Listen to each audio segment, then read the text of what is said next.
promise I'm gonna speak up when I hop about to cut. I promise I'm gonna speak up when I hop about to cut. I promise I'm gonna speak up when I hop about to cut. I promise I'm gonna make a scene. Got lights, cameras, action, but I promise that I won't be seen. My name is Theodore. My name is and I am Markeisha. about 8 I'm years Mariana, old. You 8? and I'm 10. 9 years. I was diagnosed with 3 years anxiety, old. depression, and Okay, do you PTSD. recall what happened 6 years ago? Okay. Yes. I got taken away. I don't really remember. It felt like I was fighting a losing battle. I felt sad, mad. If there was one thing that you could tell a child going through the same I just thing, wanted okay, to what's fit the in. hardest part about it? Easiest part to deal with? There was a lot of obstacles, but I overcame them. Children, just know that it will be alright. Before I begin telling my story, I must give warning that this story may potentially trigger some people who have similar background stories and current situations. I cried reflecting on the past event. However, if we can find the strength to get through this story, you may find some valuable information throughout my story. If you don't think you can, I understand, and you don't have to endure the agony, guilt, or the emotions.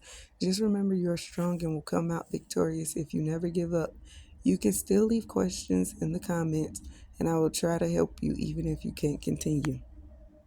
I was there in the hospital for a few weeks. The medication I had to take was extremely low in order for me to still be functional and participate in the programs they had to offer. I hated the medication for my dreams because to me dreams had always been significant. I even studied the interpretation of dreams. The medication worked extremely well, but it felt abnormal not to have any dreams at all. So the next day, I had the dosage reduced. The next dream I had was like a silent black and white movie, and it was still effective for me to get more sleep than I had. Also, while I was there, I met several friends that I looked over. They would come to me about their concerns and I would accompany them. One, I spoke to the nurses at the medication section about the medication being potentially too high for the patient to attend the programs offered. After the process was seen through to reduce the dosage, they began to attend all the scheduled programs. I was standing with another patient when another patient was acting out. The patient beside me froze. We were too close to comfort though.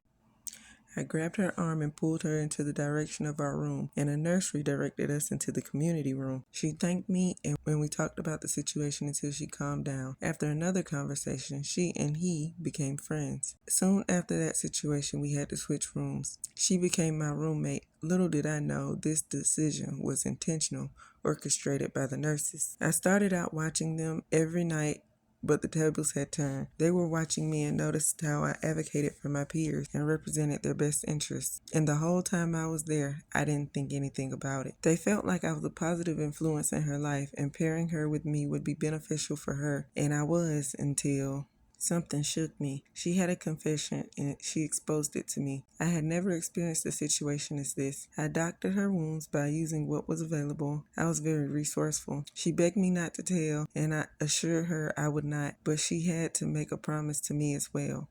I told her she would have to tell. It's not my place, but as her friend, I was concerned for her well-being. I was then put in a tight position. I had grown accustomed to the hospital and recognized it as my safe haven. I knew what awaited me outside those walls, and I didn't want to leave, even though my personal mission was complete after having my questions answered, but I knew I had to. For her, I had to return to the outside world.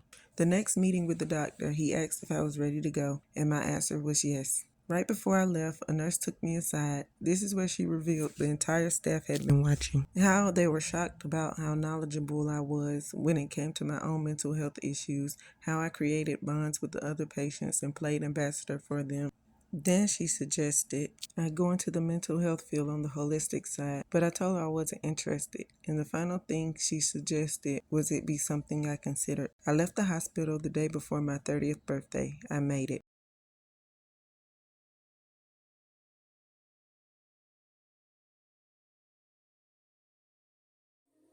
I shine so bright, you might go